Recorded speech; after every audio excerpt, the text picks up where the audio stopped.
Good evening, everybody. Welcome to Learn with Stanley webinar number 38. I'm so excited that all of you guys have been able to join me today. I hope you have a good dinner. And thank you so much for your time for our 1 hour webinar again this Wednesday. I can see Penny, Lim, Fei, Yan, Santa, and HCY. Thanks for joining me. Thank you. Hi, Penny. Nice to see you again.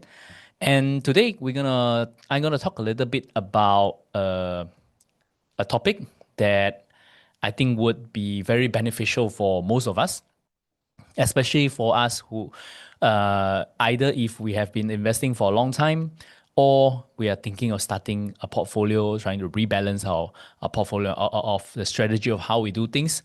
This is a very straightforward and practical webinar that I'm going to share with you how you can think of structuring your portfolio using, in particular, just ETF, and why ETF might be the best suited to create an equity portfolio for you in the most cost effective manner and also a more straightforward strategy that you can utilize even by yourself if you want to do it by yourself, right? Let me share up my presentation.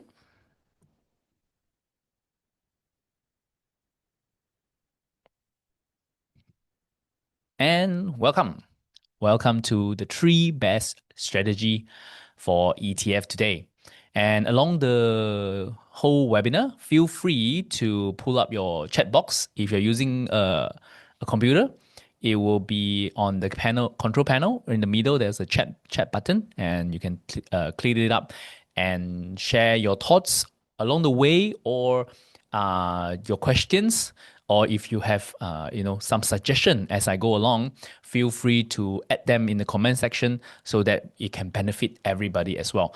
I hope everyone would have a sharing spirit today, because I definitely would not know everything out there on the ETF universe. So when I'm talking about one example, if you have something to add, feel free to pull up the comment section chat box and let everyone know some of your experience. And the question, I will definitely go back to you guys right at the end of the webinar as well. So before we begin, as usual, do bear in mind that this webinar has been done by myself, and it is not any investment advice or recommendation. So I'll talk about specific ETF, but these are not recommendation. And I myself, as a wealth advisor with iFast Global Markets, this webinar has no association with iFast. It is purely done by myself, and it's not representative of the view of the company. Okay. And so welcome to learnwithstanley.com. If you guys are new to me, so I've been sharing a lot about investment, about educating people about the benefit of value investing for more than a decade now. And I have also written a book with my co-author called Value Investing in Asia, where we have not only interviewed some of the greatest fund managers around the region, but also give some guidelines on how you can navigate the Asian stock market using value investing strategies. Okay, so if you're interested in the book, you can definitely check it out in all major bookstores.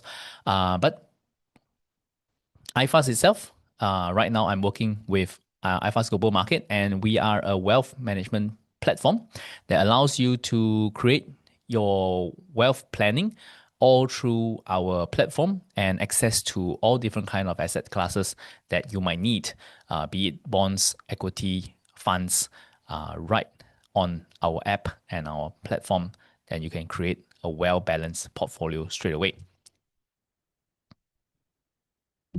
And a lot of the things that I'm going to talk about today is going to be based on a key philosophy that I have formed over the last 2 decades, which is very much based in value investing and also fundamental investing, where I focus a lot on long term trends and opportunity, but I try not to time the market so much, but rather focusing on risk management of the portfolio so that we focus on high quality funds, high quality stocks in a way that can help us create something that we are able to sleep soundly at night without worrying of how the market can react in the short term. I call this my everlasting portfolio strategy, and I hope to share with you guys as well. And this has been a strategy that I have fine tuned over the last 16, 17 years, and I have been tracking my own portfolio and performance. And it seems that the strategy has been working well for me, at least, which is why I hope that it would be beneficial to you guys as well as I share more and more about these things through my webinar. But if you are interested on a one-to-one chat with me, feel free to reach out to me through this QR code, or you can check out my contact at learnwithstanley.com, and you can reach out to me then if you want to have a one-on-one chat with me about your portfolio, about some of the things that you're thinking through, about your wealth planning as well. I hope to hear from you guys. So today, we're going to talk about 3 simple and practical strategy that you can use for your portfolio using ETF. And we'll be discussing 3 key elements throughout this webinar.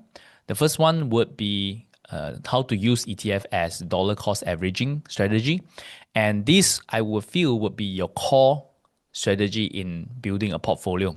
And especially for most of you who are still working and working towards retirement or for other financial objective, if you have a long-term view in plan, I would think that dollar cost averaging strategy would be one of the most ideal strategy for you to utilize to build wealth in a very, very sustainable manner. And I'm going to show you how to do it through ETF.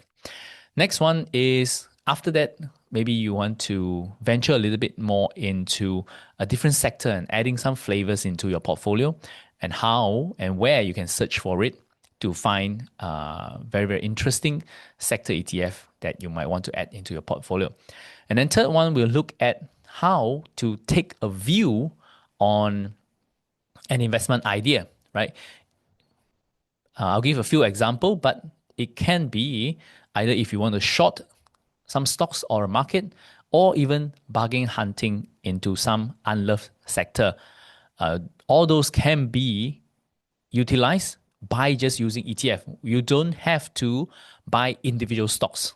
And over the years, I realized that although myself as a stock advisor and I still research on individual stocks for my own portfolio, but I realized that the majority of us, actually, we do not really need to venture deep into finding individual stocks to invest, but rather using a broad market strategy like ETF can give us very, very promising results in the long run.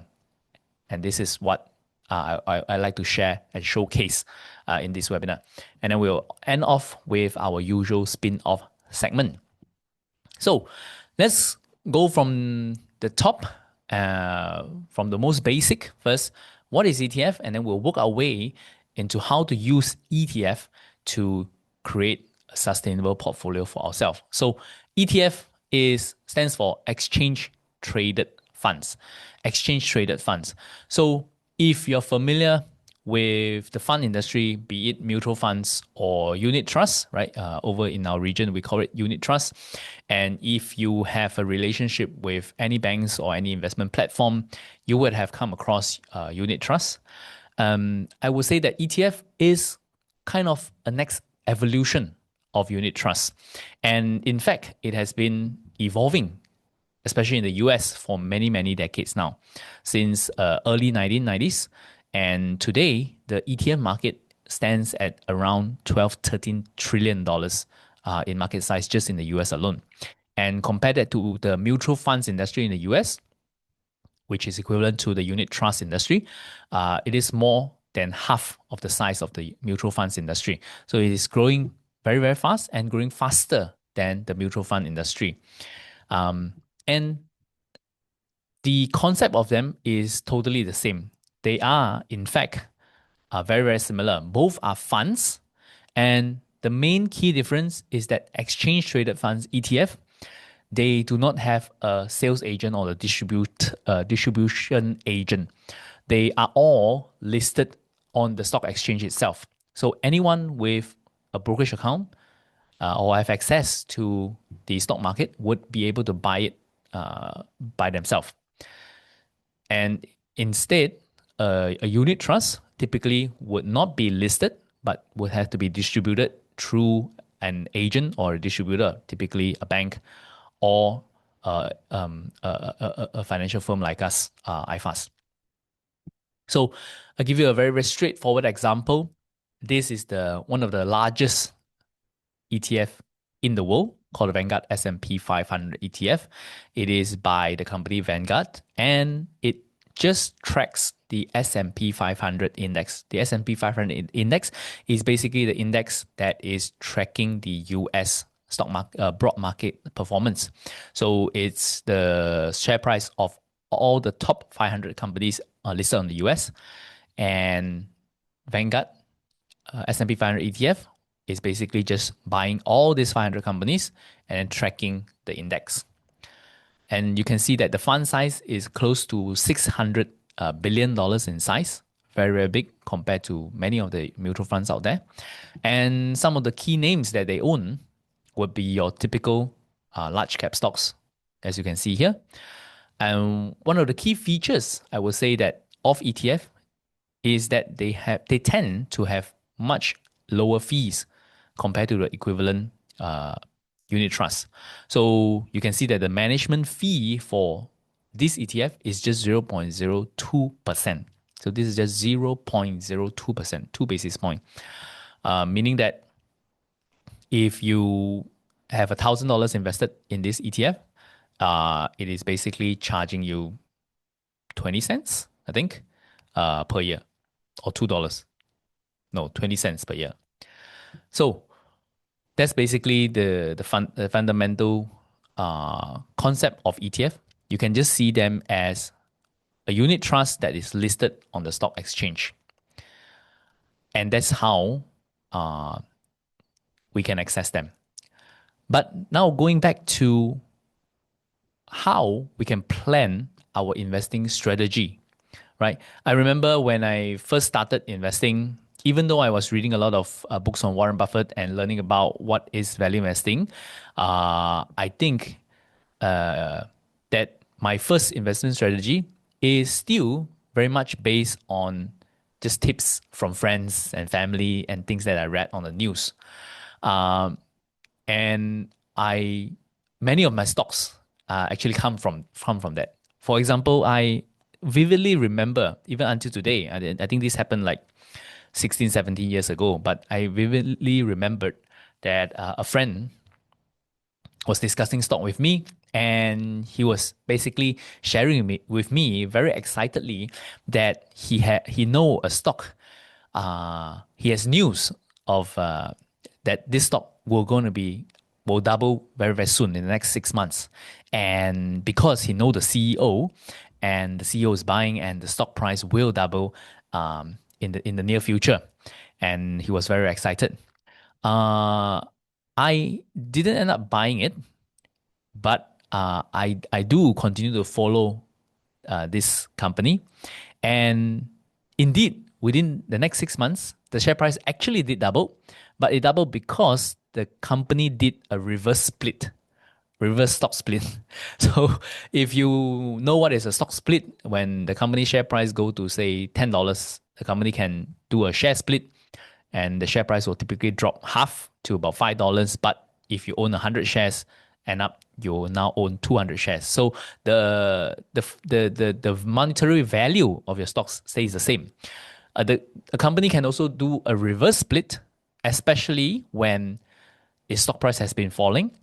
And then if it become a penny stock, sometimes the company want to reverse that. They can do a reverse split. And this is what happened for that particular company in this case. And the company do a reverse split. So the share price actually from 20 cents jumped to 40 cents. But as you guys know, in terms of monetary value, it has no impact at all to your investment. So, so there's one very very vivid example that I found when we try to get investment idea from just stock tips, and that's when I really start to hold myself to make sure that I don't trade or I don't engage in this kind of strategy because it's not sustainable. And I have never in my life now, after you know investing for close to 20 years, in the beginning, I reached out to many CEOs or the CFO to understand the stocks, and I have never ever met one top management that is not optimistic about their stocks. So never ask the barber if you need a haircut, right? So if I seek out the CEO or CFO to ask them about the company, every one of them will say good things about the company, regardless of whether the company is good. So if we follow such a strategy, it can never lead to very uh, sustainable wealth, because what happens is that we always break the momentum of the portfolio. If I buy into a stock, if it went up a little bit, I have to sell and I have to repeat the process. I have to find the next stock. If it lose, sometimes I hold on to losing stocks for a long time, waiting for it to recover, or I cut loss. And again, I have to find another company to invest. And it always break the cycle of compounding. And compounding is the key way of why we can build wealth in the long term using the stock market. And it's because of compounding that we can see how our portfolio can grow from 10,000 to 20,000 to 40,000 to 80,000 to 160,000, and very soon to millions of dollars. So I found a news article uh, about a janitor in the US that built an 8 million fortune through stock investing. And he did that by using very simple strategy of dollar cost averaging. He just is very frugal, and he save a lot, even though he doesn't earn a lot, but he saved a majority of it. And he basically just pile into blue chip stocks or high dividend paying stocks again and again and again for more than half a century. And that's how, by the time that he passed, he actually left a fortune of $8 million. And if you can see from, say, a typical market index in the developed world, you can find any of it. Typically, over the longer term, they tend to grow over time. This is basically because the economy is growing, the inflation is growing, and so companies within it, if they're well managed, they are able to uh, generate higher and higher revenue, higher and higher profit over time. The stock indices and the whole market in general would grow over time as well. So you can just see that over the past 10 years, the S&P 500 has actually increased close to 5 times its initial value, about 500%. So that's about four bagger, and that's excluding any dividends from the index. So when you invest in, say, a Vanguard S&P 500 ETF, you're buying the S&P 500 companies, but you will also be entitled to the dividends that all these companies giving out as well. So that's the benefit of buying such a fund. And when you look closer into dollar cost averaging, if you bear with me, right, I just explain a little bit on what I did here with the chart. So the bar chart is all the last price of the S&P 500 index at that point of time every month. So this is every month for the 10-year period. And if you have just saved $1,000 every single month and just invest into the S&P 500 ETF without looking at the share price at that time, right? Just every single month on the 10th of every month, you just buy $1,000, regardless of whether the market is up or down. You can see that your total invested, the blue line here, if you look at it through this the right hand side axis, so this is the amount that you have invested in. So if you invested the blue line, so over time, over the past 10 years, you would have invested about $120,000 because you're saving $1,000 every single month. But because you have been averaging it with the stock market, and as the stock market goes up, your value of your portfolio is actually the brown line. So you can see that at the beginning, you don't see much, but slowly you start to see the impact as the market progress. And over time, this is where the compounding effect shows. Because as you grow, as you invest more and more and more and more, your cost of investment actually doesn't grow very, very fast because you have buy a lot of units at an earlier price. And you can see the cost stays relatively flat, the red line. But as the market goes up, so would your portfolio, and you can see how much it differs, almost doubled from what you have invested on based on your costs. So that's the beauty of dollar cost averaging. And even when you see a huge market drop, say over here after the COVID period, where the market did crash very, very significantly, you can see that because you have invested for so long and average out your costs, your value never drops below your costs. And you are able to maintain a profit on your portfolio over a very, very long period of time. So that's the beauty of averaging, dollar cost averaging. The longer you do, the longer you'll see the impact of it. And if you're invested in asset that will do well over the long term, you can definitely see your wealth being your wealth growing much faster over time. And why do we see dollar cost averaging? This strategy works, and it has worked for many century in the past. And because at the core, this is very much a forced saving plan, and it serves very similar function as, for example, if you buy a house and you're forced to make the mortgage payment every single month, or you have bought into an insurance investment plan or a saving plan, where we tend to still try to continue the plan because we know that if we surrender it, there's going to be a big penalty.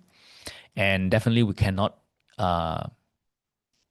be late on our mortgage payment. And that is typically the last one that we'll forego until when we're super desperate, then we will not pay our mortgage, right? That's the first thing we want to maintain. And because of these forced saving habits put into us when we buy a house or when we buy an insurance plan, that is what creates the wealth for us, because indirectly we are doing a regular saving plan. We are building up our wealth through this method. But the traditional way of, say, buying a house or buying a insurance policy, yes, it works because it forces us to save, but at a very, very high cost, right? Typically, an investment plan, insurance plan would have quite high fees, especially front loaded in the front. And if you buy a house, very often the cost comes from interest. And if you work out, your whole mortgage, say for 20, 30 years, most of the time we pay more than double of what we put in. So unless our house can appreciate very, very fast, we're actually footing a lot of costs for doing this plan. But if we do it through an instrument like ETF or through a brokerage platform like ourselves, where we can automate that function of just transferring from your bank account at a fixed date every single month on a fixed amount into an investment, uh, automating that process, it is one of the lowest cost option that we can do to build wealth over the long term. Because just by automating that process, it doesn't cost anything on the platform. And even if we just put it into, say, a money market fund or into a fixed D constantly, that money will still compound because we're doing the active saving. Remember that when we want to build wealth, we tend to always focus on the output, like what can I buy, what can I invest in to make money. But in actual fact, the more important part is actually the input, the regular saving part for 10, 20, 30 years. That is the part that is going to build our wealth. And the bonus is if we pick the right asset, then it will grow faster. But the prerequisite is that we have to have that regular input first. And so with our iFast platform, it actually allows us to automate that process, that you can create a regular saving plans that will just deduct directly from your bank into your investment constantly at an amount that is fixed by you and no added cost, right? And so it will help you compound your money much, much faster than the traditional forced saving ways. And you can see that, especially when it comes to a very long term, every amount that you save at the beginning or every single year can compound to very, very large amount. So I just did a simple illustration of, say, if you invest $100,000 today, and if you have a portfolio that is giving you, say, 8%, 10%, or versus 12%, this can be coming from just outperformance of the funds or can be savings uh, from the funds or from the method of investment. Regardless of it, you can see that every interval can cost you millions of dollars if we invest long enough, right? Even if you say a 30-year period, you'll still be saving like millions of dollars from 100,000 investment. So this is the key idea that I wanted to share with you. That's why we spend a little bit more time on the first strategy, which is thinking about creating a regular saving plan for your portfolio building. And some of the core ETF that you can think of, I'd like to share with you today. The first one is we have talked about the Vanguard S&P 500. This is one of the largest one, and just track the broad market. There are others such as the Vanguard Total Stock Market ETF. This will invest in the entire US market. So the S&P 500 just now only invest in the top 500 companies, whereas the Vanguard Total Stock Market will invest in the entire stock market universe in the US market. That's close to, I don't know, 5,000-6,000 stocks, 8,000 stocks in the US. Or another one is the Vanguard Total International Stocks ETF. This will track not all, but this will track a large amount of stocks outside of the US. So this tracks the global stock market index, combining with US, of course, still predominantly, but also companies in outside of the US, in other developed markets, and also emerging markets as well. Next one would be the Vanguard FTSE Developed Market ETF. This will be investing in developed markets outside of the US. So mainly Europe, Japan, and the likes, and Canada. So again, these are some that you can consider to look into if you want to write it down, right? The Vanguard S&P, Vanguard Total Stock ETF. On top of it, here is the stock ticker that I have written down for you guys. Vanguard Total International Stocks and Vanguard Developed Market ETF. These are great starting point for you guys and great core ETF for you guys to think about when building your regular saving strategy. So next, once we have that, we once we have that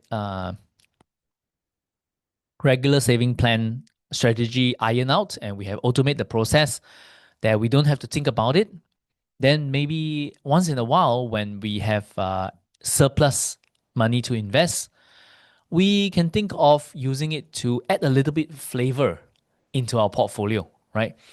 I always kind of relate building a portfolio very, very similar to me. It's very, very similar to doing a painting or cooking. And you have all the core ingredients first, but then maybe you need to add a little bit of seasoning, a little bit of sauce to add a little bit flavor and make your dish much more complete. And that's how I think of building a portfolio. And so, with that kind of mentality, once we have our core part settled out, then maybe we can think of how we can add a little bit of flavor into our portfolio. And why we want to do that is because investing in, say, a sector ETF is a very, very great way for us to add diversification, number one, into our portfolio, which will help us reduce the overall risk of the portfolio over time. And that's what we want to do with our portfolio. Either we want to find something that will boost our return without a very, very significant increase in risk, or we want to maintain the performance of our portfolio, but finding ways to reduce the risk of it. And doing this, adding flavor of using sector ETF is one strategy to do that. When I talk about sector ETF, what am I talking about? I'm talking about ETF that doesn't invest in, say, the broad market, but rather goes into specific industry. And there are many out there, and they can break down into more often than not, they're break down into some of these example, which is technology, financial, healthcare. These are some of the largest ones.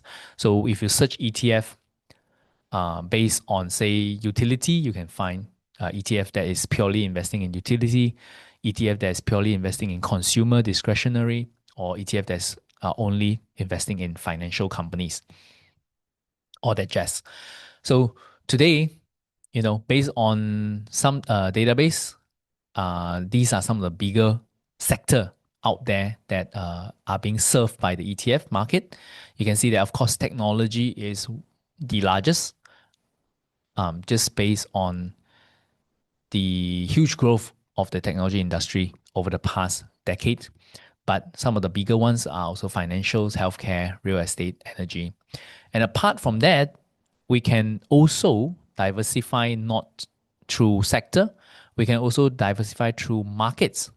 So if you want to buy an ETF that's purely just investing in, say, Japan, or just specifically investing in India, you can find all those, right? There are more than 10,000 ETF out there across the US market and other major markets. So whatever you can think of, most likely there will be an ETF out there for you as well. So, oops. So I'll give an example.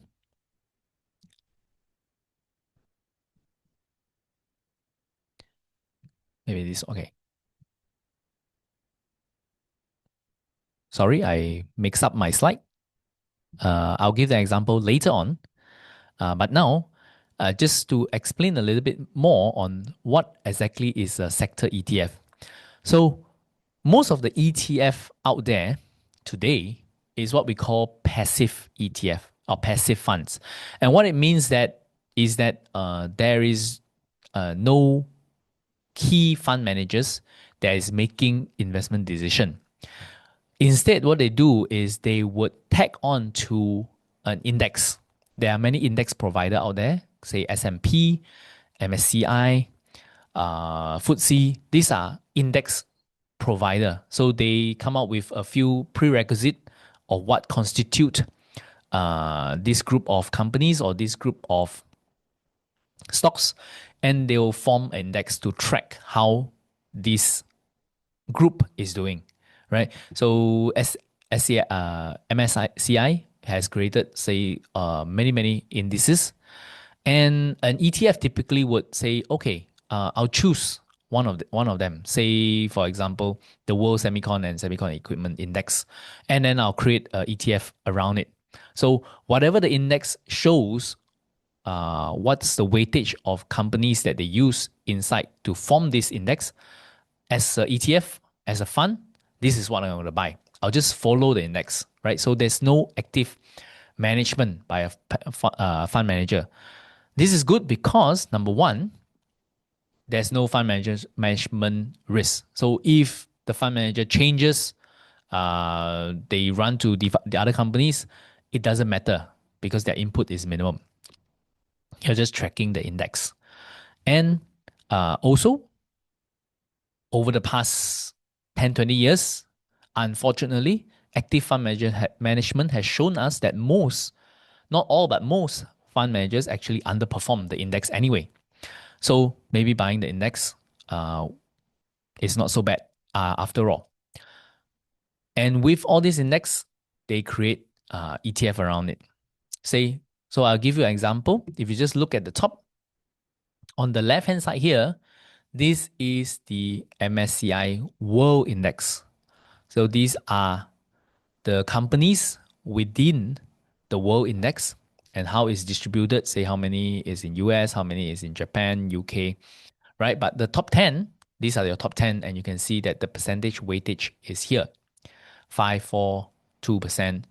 And when you look at the equivalent ETF, the iShare MSCI World ETF, which is the ETF created to track this index, you can see that their holdings are very, very similar to the index, right?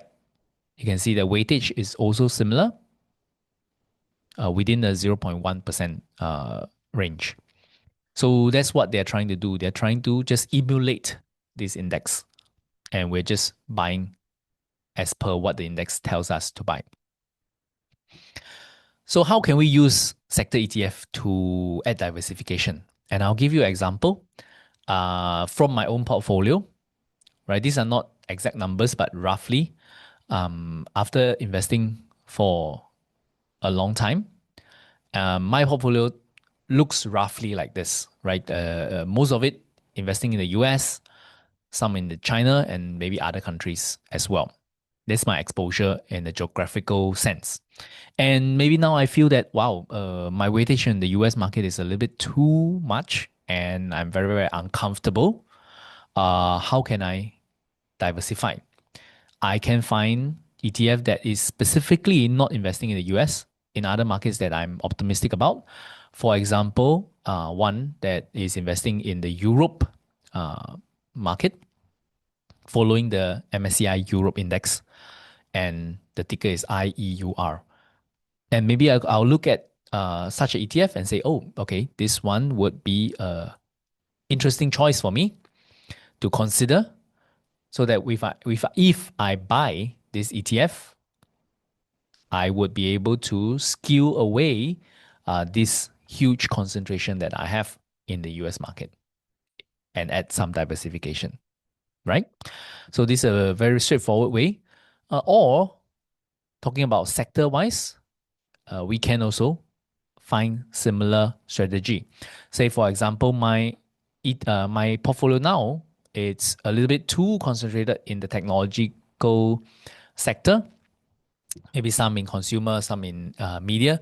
This will typically be the range of industry that I invest in, because these are what I call my circles of competence. So I'm more familiar when I read through a company or when I research a company, I'm more familiar if this company is within this three sector. I can understand it. If it's in oil and gas, I sometimes I don't really understand it.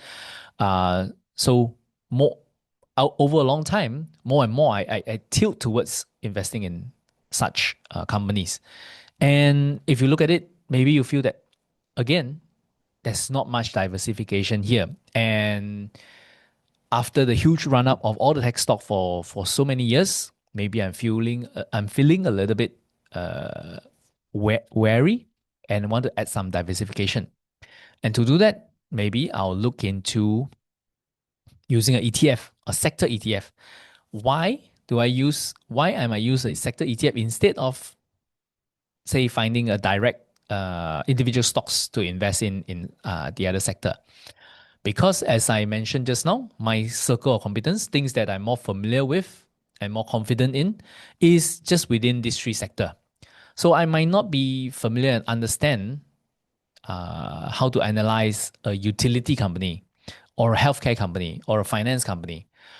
And if that's the case, then maybe going to such a sector ETF is the best route, because instead of picking just one, which is highly risky, I just buy a basket because maybe I'm just optimistic of the entire industry as a whole. So that could be an angle. And say the Vanguard Utility ETF would be uh, an interesting candidate to consider. By adding this, I would move my concentration on my portfolio away from, say, technology and add more diversification into my portfolio. So these are quick and simple ways that we can use sector ETF to add diversification into a portfolio. But bear in mind, it should come after we have the core strategy already in place and already running for some time. So if we already have all this running for some time and is doing well, but maybe I got I got a yearly bonus, right? And a bigger sum of money comes in. And this will need not be added into my regular saving plan of investment. So these additional funds, then maybe I can use them to invest in a sector ETF to diversify away some of my risks. Okay. And then we can talk about the last strategy that I'm going to share. And beware, this would be what I consider a little bit more advanced strategy of using ETF. So even up to this point, right? If you just have a regular saving plan already sorted out, and then on an ad hoc basis, you add some sector ETF for to reduce the risk, to add some diversification, I think that's fair, more than enough. Even if you don't go into this third strategy, I think that it's going to be help you build a well-rounded equity portfolio. It's already going to give you a pretty diversified and safe portfolio over the long term. But if you want to do something a little bit more advanced, then this next segment would be for you. But before we continue, I can see that we have one question by Wei Han, and let's jump straight into that before I finish up with this last segment. So thank you for the question, Wei Han. I'll just read it out for those who are not able to see it. Wei Han asks, how to avoid investing into too many ETF and end up with too many ETF? Is it a bad thing? So I would say that by itself is not a bad thing, but it could come to a point where it's very confusing to manage. So yes, I think that if there's too many duplicates, maybe you don't need to do it too much. Say for example, just now when we talk about the core ETF, where we have the S&P 500, and then we have a Vanguard total stock ETF, which is a little bit more than the S&P 500. So yes, they're a little bit different, but a majority of it will still be very, very similar.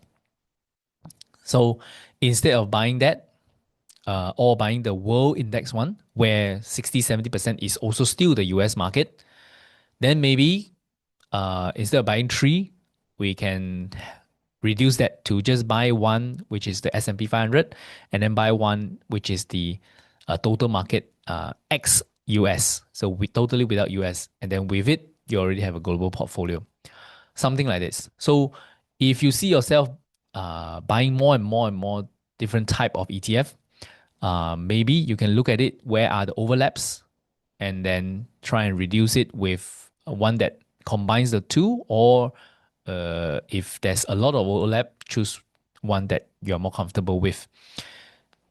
And I think that's more than enough.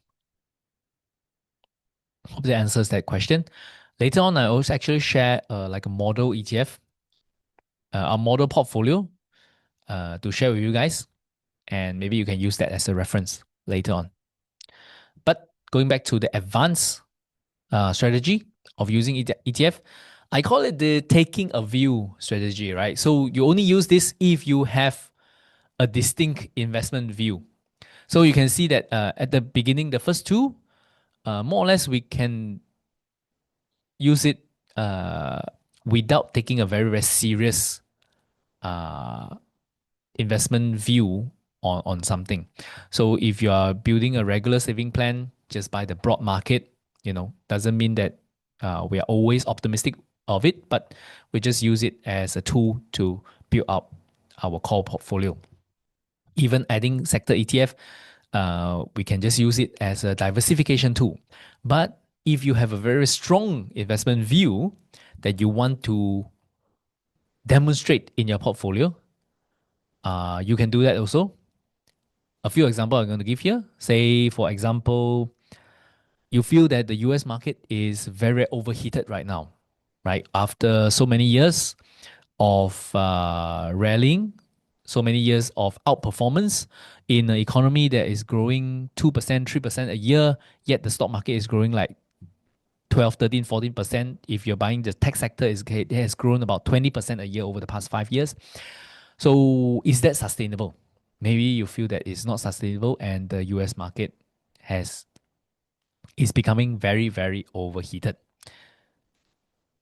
As a caveat, it's not my view now here. I'm just giving an example of how that thesis might goes.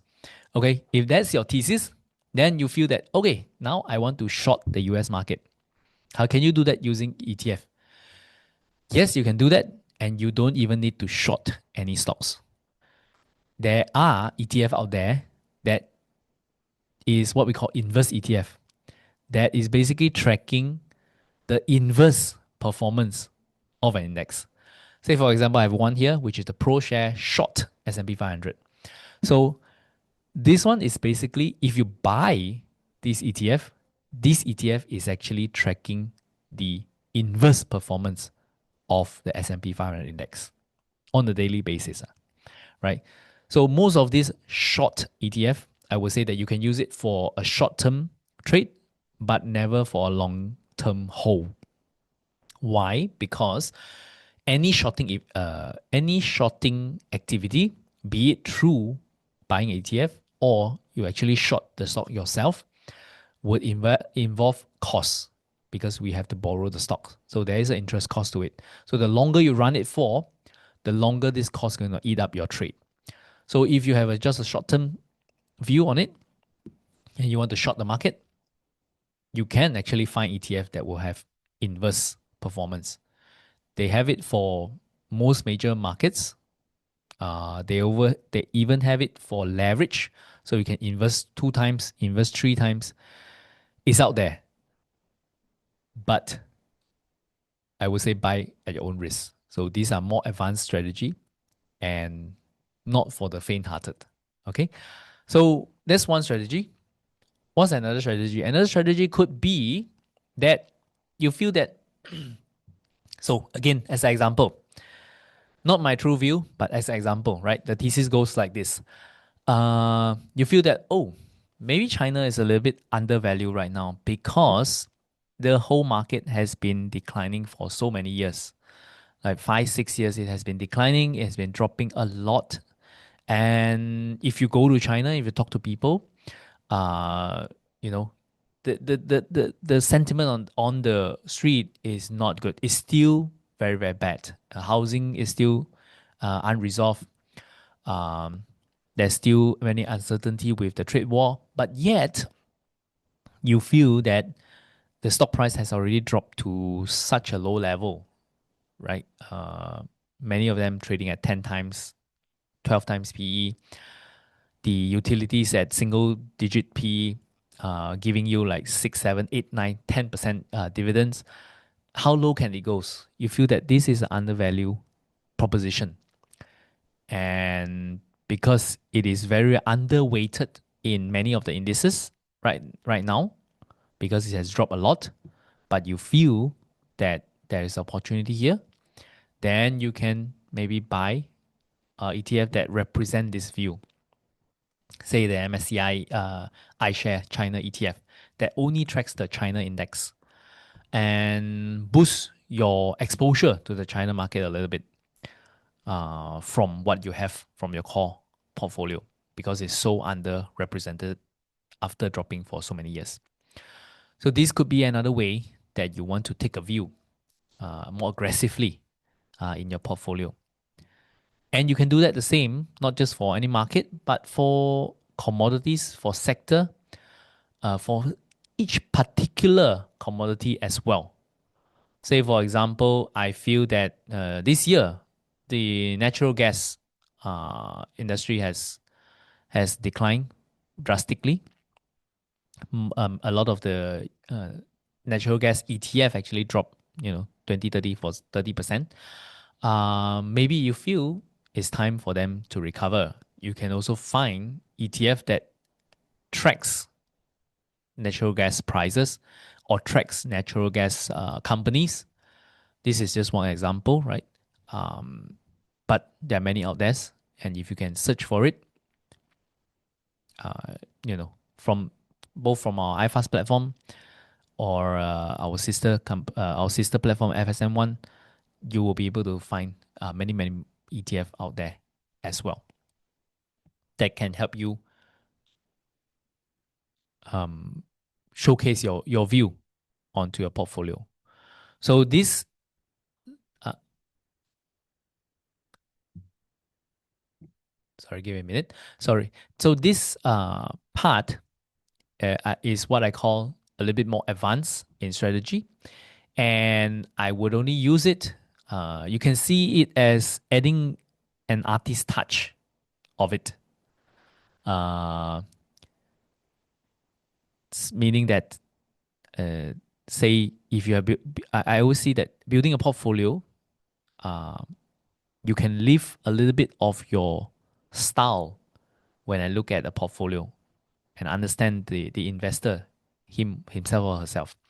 So what I mean is, especially from this last strategy, when you demonstrate your view and sprinkle a little bit of your style into it, and this is the advanced strategy that I would say that you can use ETF to illustrate that as well.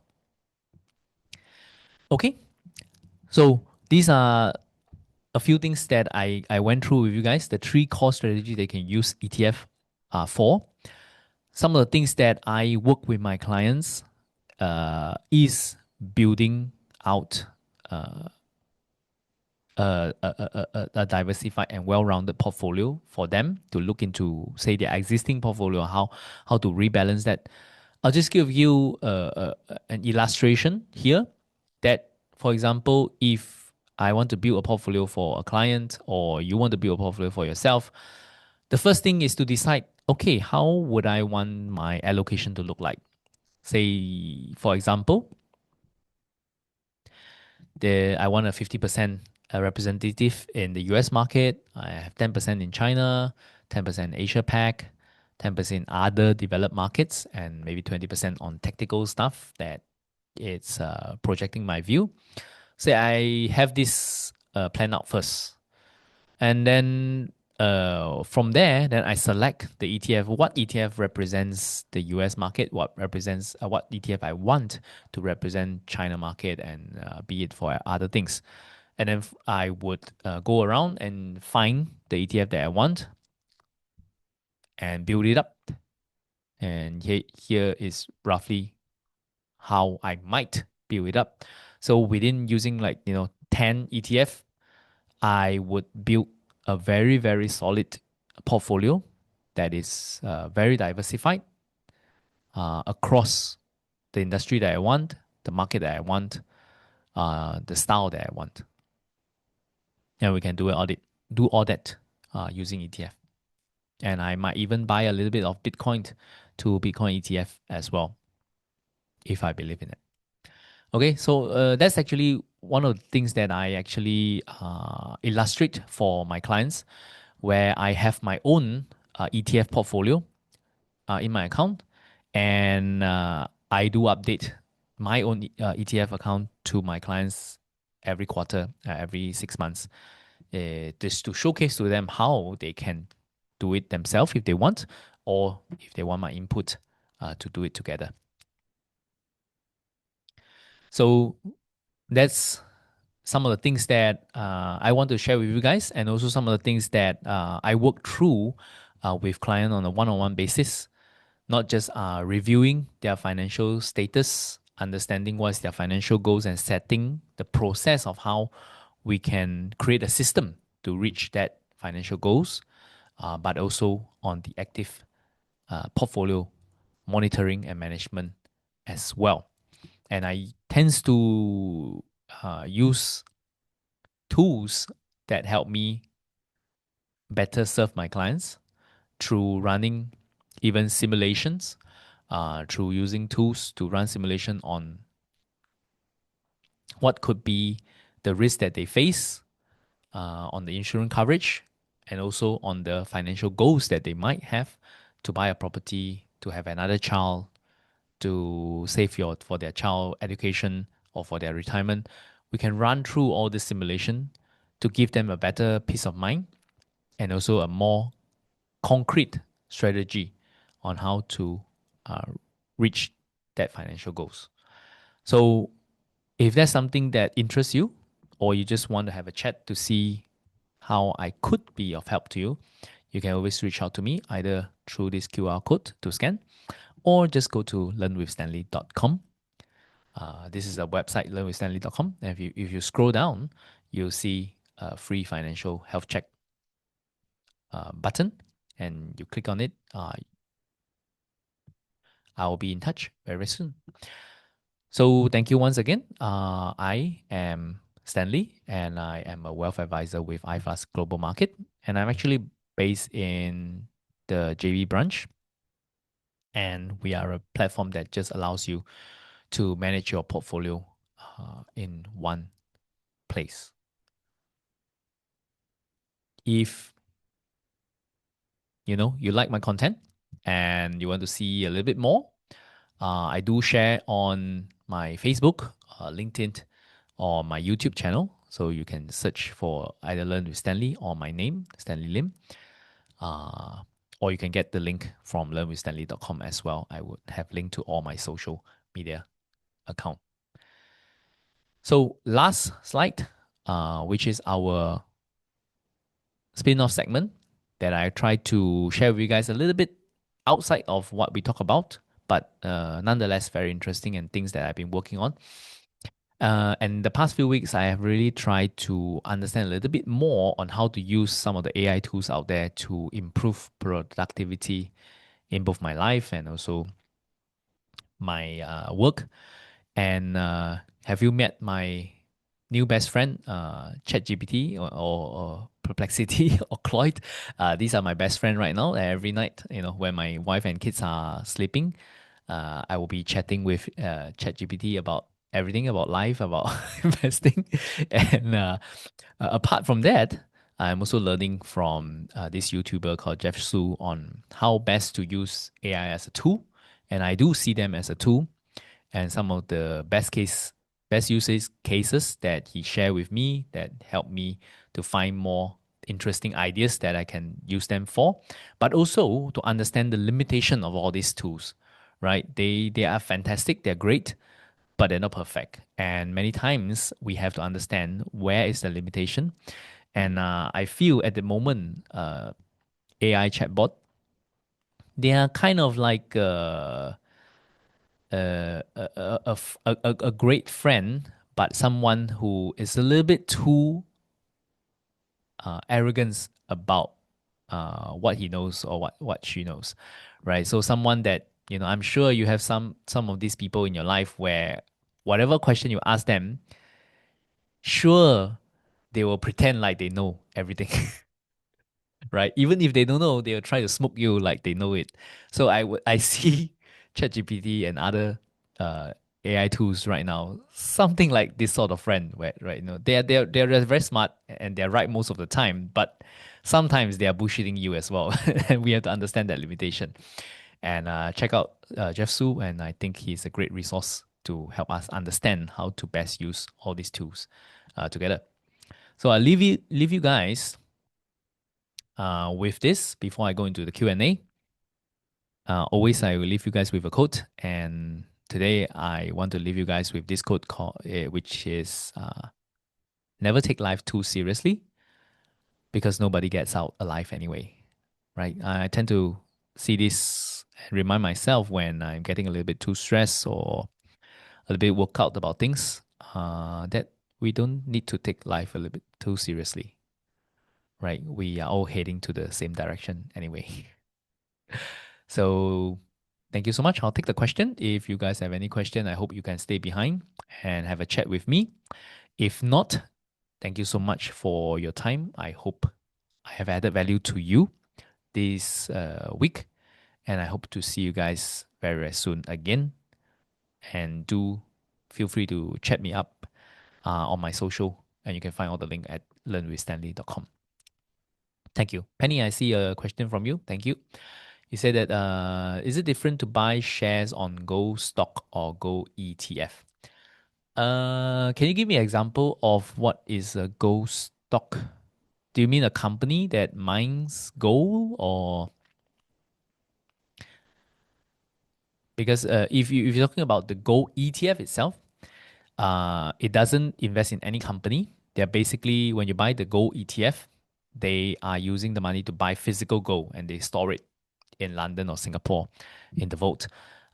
So that in essence, you're buying physical gold, but the fund will help you store and maintain the operate the holding costs of holding the physical gold. But if you say buying stock in a gold company, then it's a different proposition because it depends on how well the company do, and it will be a because the company is a mining company or a processing company, it depends, and they are just tracking the fundamental financial performance of that company rather than the gold price. So it doesn't mean that the gold price go up, this company would do well. It might not. So that's the main key difference. But if you have a particular gold stock that you have in mind, uh, then you can reach out to me and we can have a chat for that. And I see a last question on Weihan say, do you pay for ChatGPT? No, I don't pay for ChatGPT, but because I'm subscribed to Google, so I do get Gemini on the paid and also get Notebook LM. So a lot of my work actually runs on Notebook LM when I do research, but I also do a lot of research on actually Perplexity. ChatGPT so far I use it in a general view. I use it and it's pretty good, but I think that for research purposes, I actually find either Perplexity or Notebook LM, that will be what I mostly use for, because ChatGPT, sometimes the result I feel that it's a little bit too surface and not in depth enough. All right. Thank you for the question. If you want to chat more, feel free to reach out. If not, till we meet again, my name is Stanley. Invest safely, guys.